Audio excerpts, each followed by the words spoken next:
guys, what's going on? So I wanted to let you know the chassis is actually back from welding, and guess what? It's powder coated. That's right. We have color on the chassis. It looks brand new. So let me show you that chassis. All right guys, here you have it. This is the chassis back from weld and powder coat. I did keep it with the metallic silver only because it looked so good before. Just wanted to freshen it up.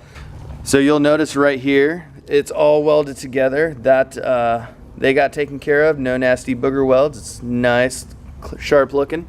And then also I'll flip this over. You'll notice on the bottom side of the chassis, it basically looks brand new.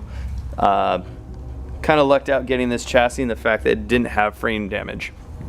So next thing is, everyone's gonna say, oh cool, now you can just start bolting parts on.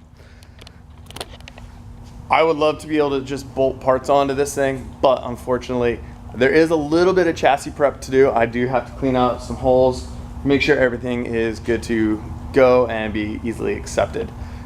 So stay tuned for that.